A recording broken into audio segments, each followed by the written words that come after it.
And here's the answer to the question, why am I using a crappy camera? Temperatures well below freezing, and this is a cheap action cam. Actually, this was a dirt cheap. So if this breaks because of the weather, I'm not losing all that much, but taking my regular vlogging camera to this kind of weather wouldn't be a good idea. Hello, I filmed the first clip of this video about 15 minutes ago. It was 3:15 p.m. It's now 3:30 p.m. and it's visibly darker. So the joys of Scandinavian winter, and at least I live in southeast part of Finland, and I can only imagine what it's like living up north, where as we speak is Kaamos. And you can, if you're not a Finnish speaker, you can Google Kaamos. It basically means something like 3 months of almost complete darkness if you live way up north in Lapland. So no wonder Finns are known for the rest of the world as suicidal alcoholics. Oh well, that's a stereotype, but still. If it's completely dark, what to do? But on the other hand, it's kind of a Seattle aspect of Finland, because some people who are not living here have said that, or have asked, why there are so many good metal bands in Finland.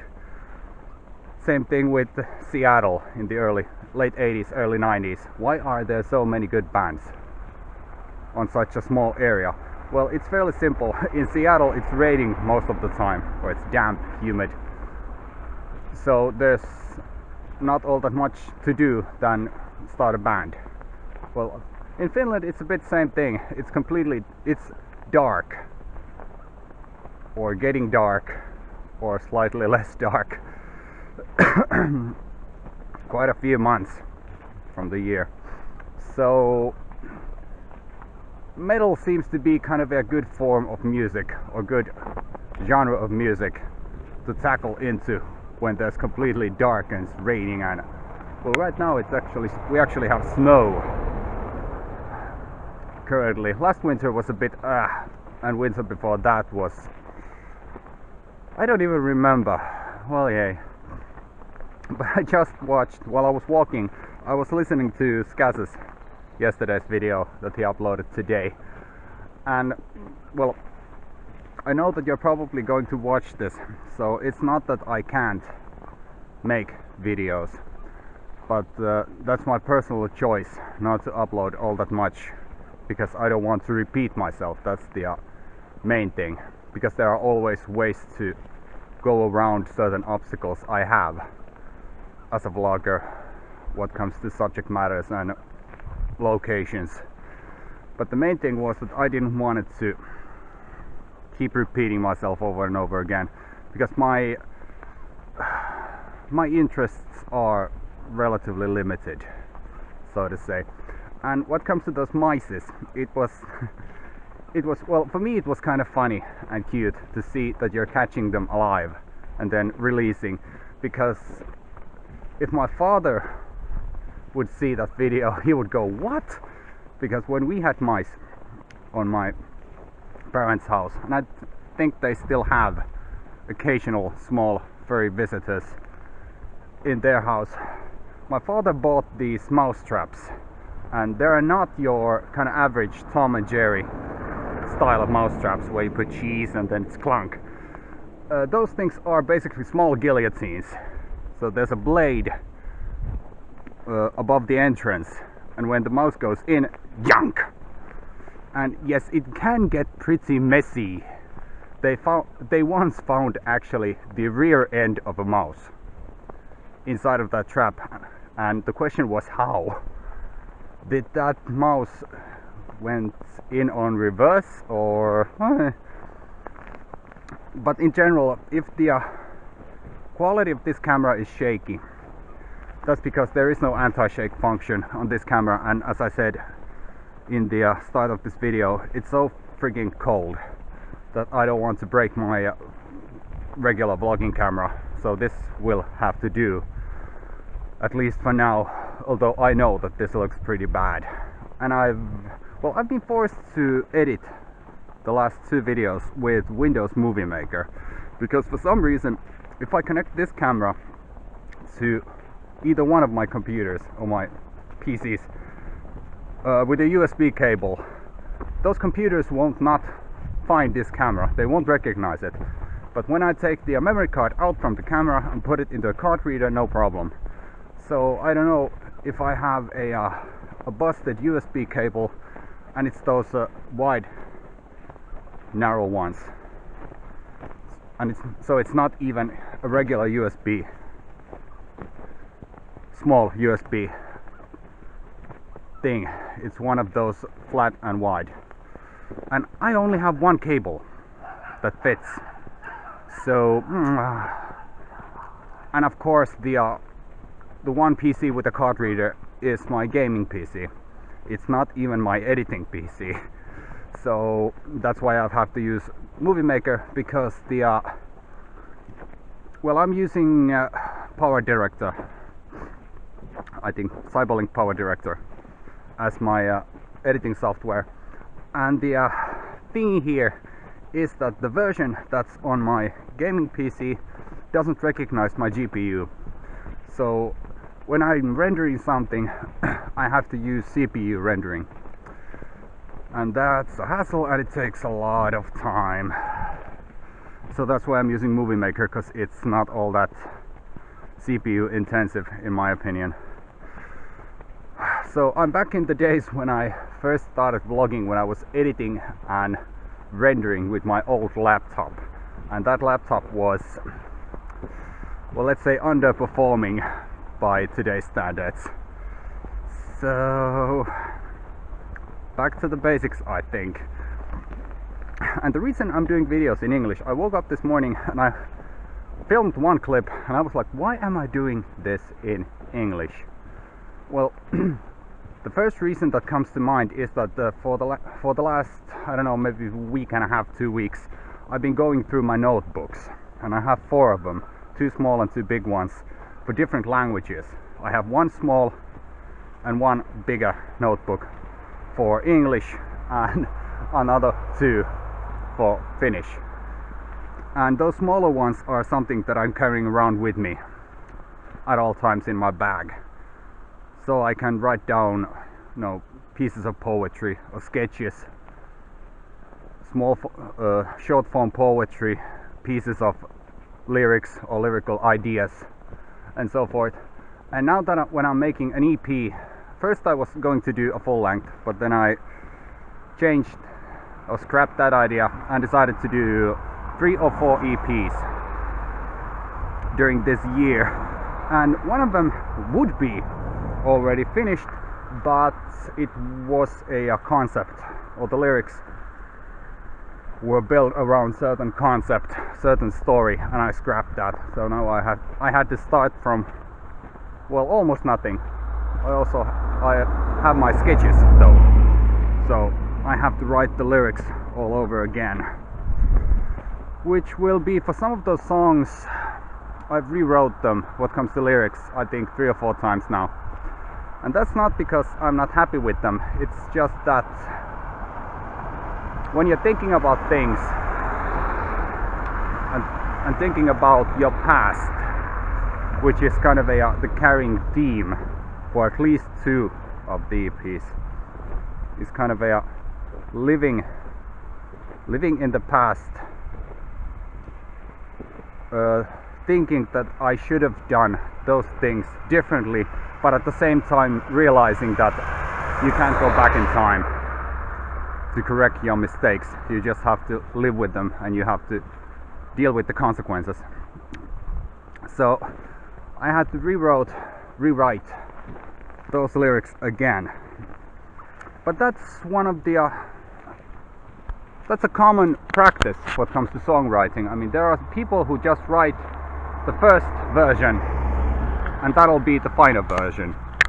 It doesn't matter how it sounds like, it doesn't matter how it looks like, it's just, okay, I'm finished, this is the final lyric. Well, I like to rewrite things because you can get a whole lot deeper.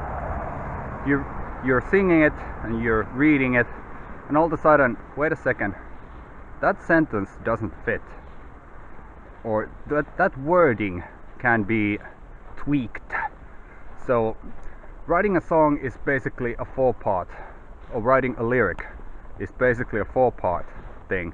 First, you're kind of scavenging for ideas, then you write the first version, then you go into that version again, which is the third step. You go into that version again, and you try to find what things doesn't fit. What can I do differently? And after that, there's a polishing phase. And obviously you can do things a whole lot simpler way. There is a simpler way to do things, but that's the way I do them. Simply because for me, lyrics are not just something that you write down because then you need something to sing. You need some words to open your mouth to. But for me, lyrics have always been kind of the main meat of the song. 75% of a song is built around lyrics. And if you listen to pop music nowadays, well, it's a meme picture that you can find from the internet. It was, I think it was Jennifer Lopez, Girls was the song. And there was this whole line of producers, writers, and if you read those lyrics, it's just, well, there are 3 lines that are repeating constantly. And next to that was Queen's Bohemian Rhapsody. 1 writer, 1 producer, and a band. And that's it. And there were the lyrics under the picture of Freddie Mercury. And it was like, yeah, but that's the problem with nowadays pop music, or today's pop music. They are building those songs using the lowest common particles, I think. Simply because I think record companies don't want to take any chances nowadays.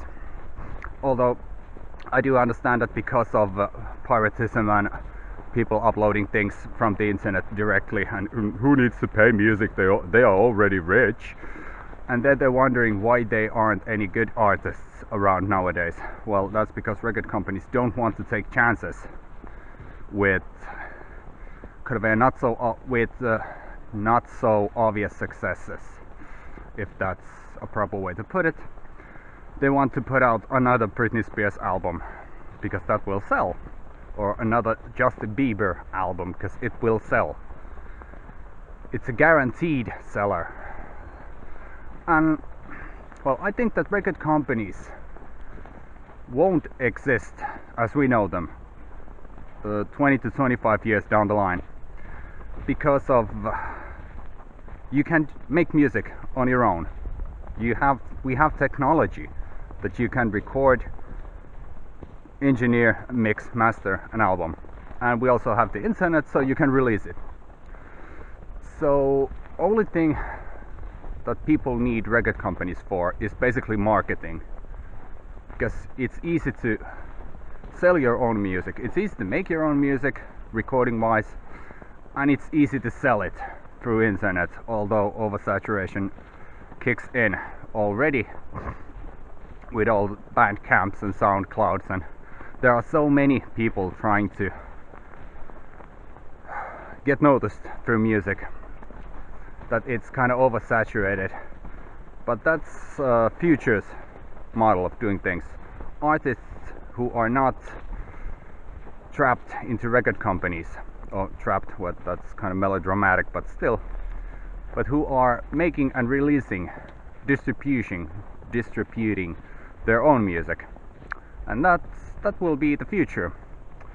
Although I don't know how long this kind of a traditional record company artist bond will hold during these cyber pre-Skynet decades. Battery on that small camera died, but we're indoors, so let's continue with this thing. And this is kind of I was a bit of surprised. This laptop is turned off, but still it feeds power to this. And this is the small camera I was using earlier, just a cheap Denver action cam.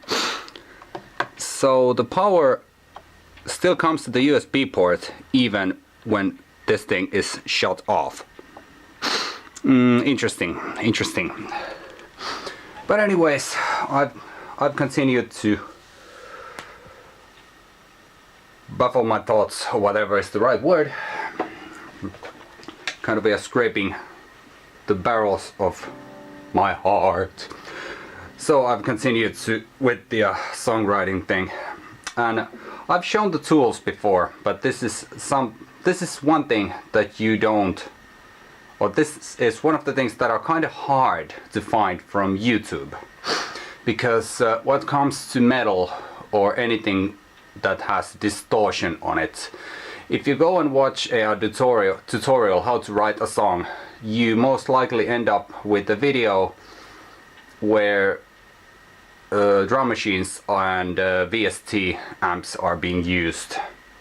And I'm kind of old-fashioned what comes to this thing, because even though I know that I'll be adding a lot of distorted guitars and no acoustics at all, I'm still writing with this.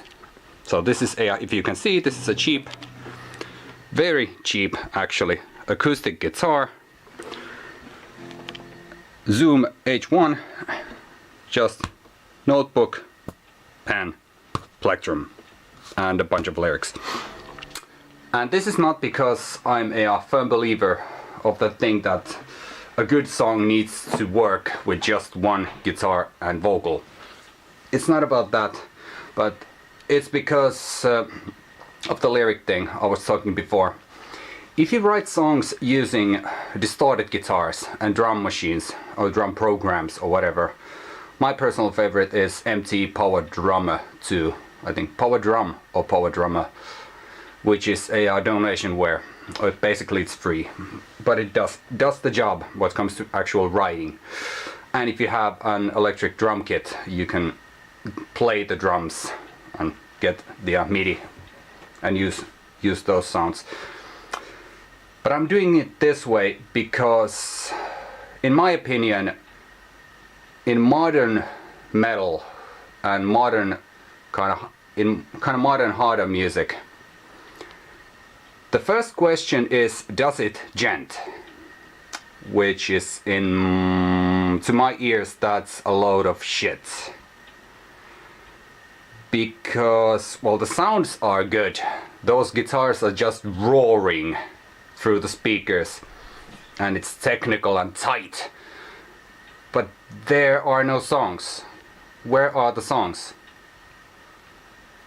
And sometimes I've actually turned off quite a few videos recently, because I've been trying to search these kind of how-to videos just to see if there's something I don't know yet, and there's quite a lot that I don't know yet, but still. And over again you see the same thing. Guys telling you to use same gear, same techniques. I mean, it's always let's take a guitar with dirty fingers or EMGs in it, or I don't know what it was called, knuckle, bare knuckle mics. Hook that to a PV or Mesa Boogie. Use a cab loaded with vintage 30s. Record that with SM57. Okay, it works. But if you only listen to the forums and only listen to the YouTubers, you'll get the exactly the same sound. There's no originality in the sound. The only originality there is, if there is any, in certain styles of harder music, it's the playing technique and the kind of a signature touch of the player.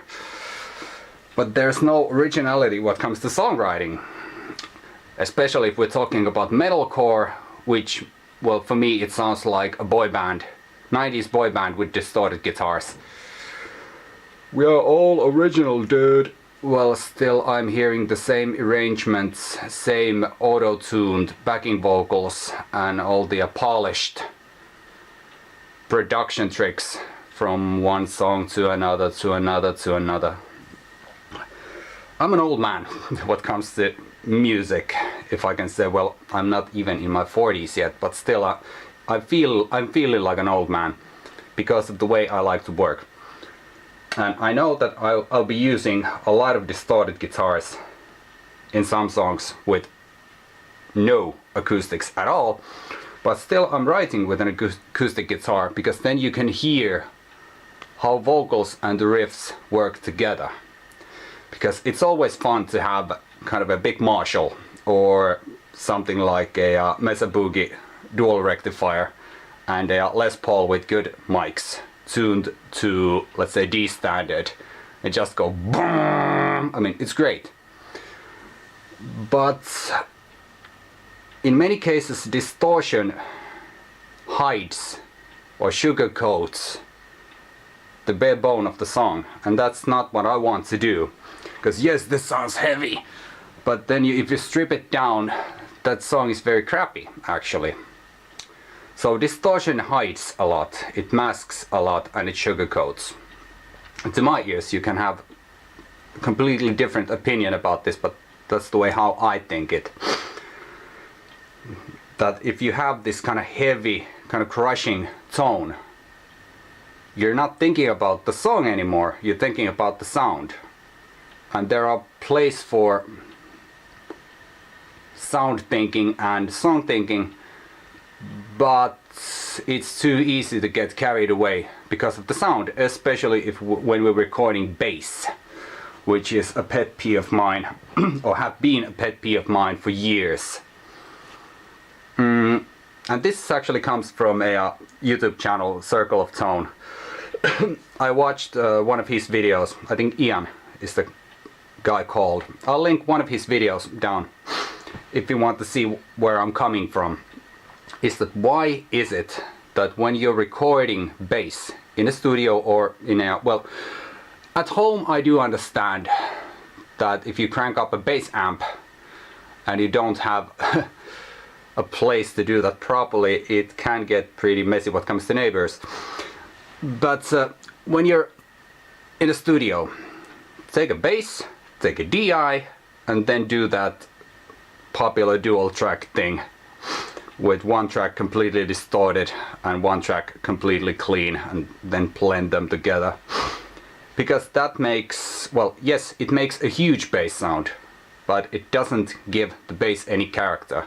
And the explanation for that, if you ask some metalheads about it, they're saying that the basic bass tone, that the function of the bass is to give low end to the guitars. Yes, that's one of bass functions, but bass, in traditional sense, bass is the bridge between melody and rhythm. And that has been lost in modern music, especially in modern metal. That's been lost. There are some exceptions to the rule, but most part, bass has been lost. It's just something that's giving guitars that low end rumble. And you don't know, even in many cases you don't even notice the bass until you turn it off. And then why are these guitars sounding so wimpy? And then you add the bass, okay. And I want to have kind of a recognizable bass that's in the structure. It's not just the low end of the guitars, it's an independent instrument, individual instrument in the band. And that's why kind of a, well, early Black Sabbath records, one reason those records sound great is that there's life. There's this kind of a, well, in some songs there is this kind of a complex structure that feeds from drums, bass and guitar. You only need a 3-piece to get a huge sound if all the players are individuals what comes to what they're doing. I mean, obviously they are working for a common goal, but still on different levels. And that's when that's when the importance of a good bass player comes in, because you are the bridge between rhythm and melody. And as I said, in modern music, bass is just something that's giving bottom to the guitars. And I got carried away once again, but hey. Ranting using, or semi-ranting using a foreign language is not easy thing to do. Still, I'm trying, and some people will hate me because of it. Well, not hate, but it seems so weird for some people that why am I not vlogging in Finnish? This is cringy! Well, who cares? I started making videos in English. And there's, going back to the subject finally, there's this one song that I'm working on. And this is a hard one. This is one of the hard songs. Because of the subject matter. Because I've done, well, if you are a songwriter, you're writing about yourself, you're writing about things that you just come up, and you're writing about people you know, or you're using those people as a starting point for songs. And problem comes in, and this had happened to me a few times, when you're writing a song about someone, or you're using that person as a starting point of a lyric, then that, and you don't tell them that the starting point of the song was actually their experiences and their personality or whatever, and they have recognized themselves, and they've been giving me quite a lot of this after that, because they don't want people to know. That's kind of an interesting perspective, because if you don't know that person, you don't know that this song is about them. But they will recognize themselves, and they have given me some crap about it. But you write what you know, and that includes you, people around you, and things you have seen. Obviously you can always go full Dio with dragons and damsels in distress, but if you want to write about this world, about the things that are kind of common to all of us, you'll get some flack for it time to time. If there's still someone out there, congrats, watching and listening to me rambling, trying to relearn how to vlog in English. The tone of this video and the one I posted yesterday, partially negative, cynical, angry, frustrated, but the right word in my mind is fear. Because I claim that majority of people don't think about the development of technology in the context of human behavior. I do, and that's why I'm, let's just say that I don't trust the future.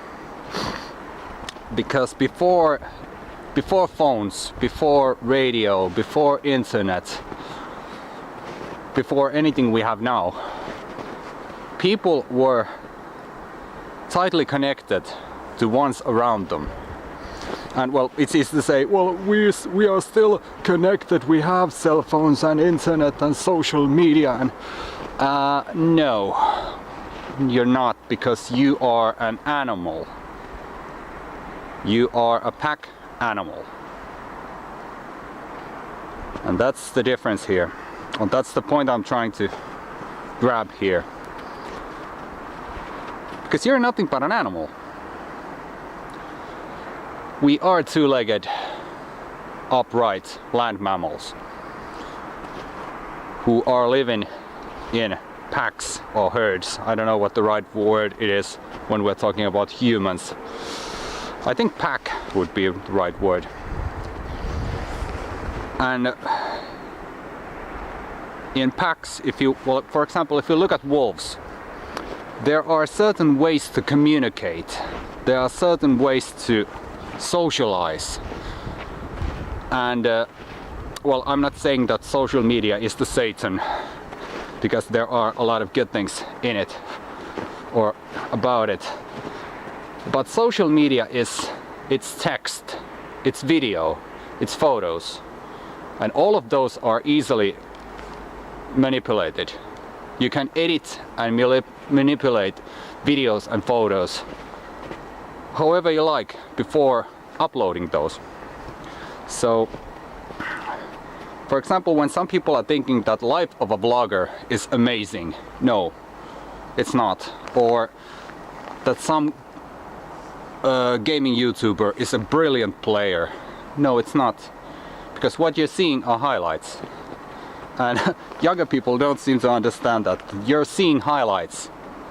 There are, let's say that someone plays for 2.5 hours, and then there's this one good round, and they post that. And the dude, you're great!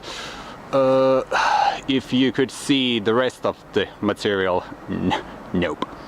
But now I'm sidetracking again. So what comes to the social media thing, or it's not even social media, it's about technology and human behavior. Because when you meet someone face to face, there are the tone of this, a tone of your words, your body language, and that's all connected to one bundle that's called communication, socializing. Anyway, and technology is crippling, in my opinion, is crippling and toning down that communication. So that's why, in my opinion, there's so much drama in social media and in the internet in general. Because there's a communication gap. You're not seeing the whole story. You don't see body language. You don't see direct wording, I think that's the right way to put it, because of editing. Because of, well, for example, it's very easy to misunderstand written word because there is no tone in that text. So it's kind of hard to write sarcastically, or it's hard to write, well, it's easy to write cynically. Ironically was the word I was looking for. It's kind of hard to write with irony and those things because there is no tone. It's very easy to misunderstand something that's been written, and that's when I don't use Facebook. I do have a Facebook account, but I'm not logging in because everything I see is basically just kids in a sandbox fighting over plastic shovels.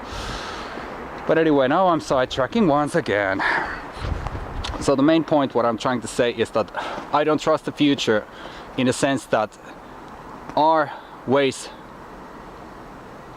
to communicate are turning into something very raw, something very emotionless, or there are no those positive emotions, because in the internet you can pretty much say what you want, hiding behind your username and somewhat edgy avatar. And yes, I sound like a complete cynic, but if you think about it, even if you haven't think it before, take this into your head and kind of roll it around. You are an animal. You are supposed to live in a pack, and in that pack there are certain ways to communicate. Even without talking, you can still see from body language what people are thinking, how people are feeling. Does social media have that? And yes, you can say, well, obviously there are YouTube videos. So I'm talking right now, you can see my hands and my facial expressions, my tone of word. Yes, but I can edit this video however I like. So you're not catching what I'm trying to say. You're catching what I want you to hear. Editing. So our reality is becoming synthetical, edited, manipulated. And no, I'm not talking about Skynet. Not just yet. But you can already see it when you're paying attention how young people act in a group situation.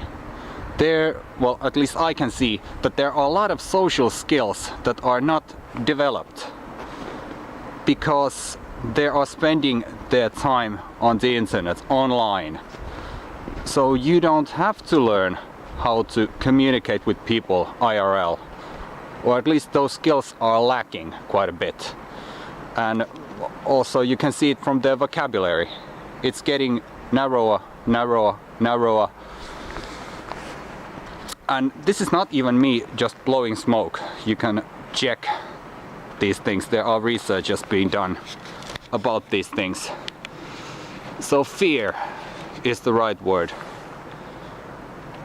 Because it's always easy to say, don't mind what other people do. Just, take care of your own business. Don't care about others. But as Beatles were partially right when they said all you need is love. You need something more, and that mind your own business thing, it would work if we all were living in bubbles, and those bubbles were completely disconnected from the bubble next to us. Then it works. But since we are part of our society, part of our community as entities,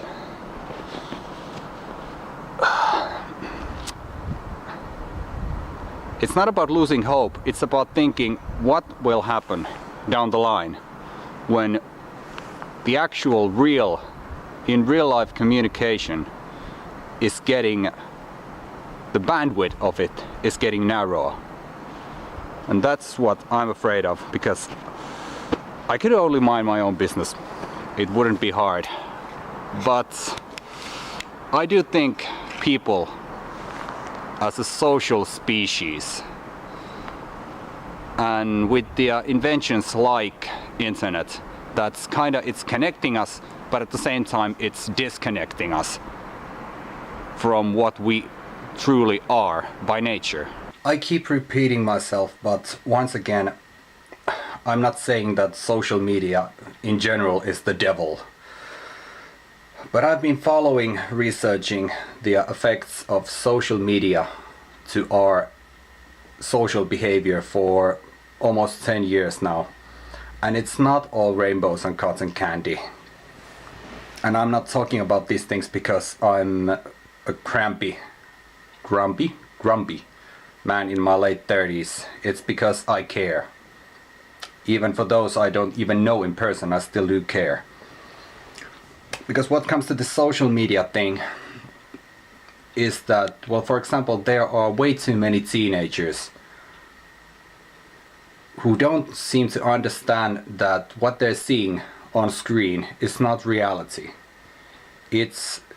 What they're seeing is a cherry-picked, or what they're seeing are cherry-picked and edited, sometimes staged highlights. So if you can't make the difference between the two, the result, mental issues, self-hate, why am I ugly, why am I fat, why can't I go to places, why don't I have this and this person's life? And that is an actual issue. You can do your own research. That is an actual rising issue in our Western society. People don't seem to understand the difference between reality and cherry-picked highlights.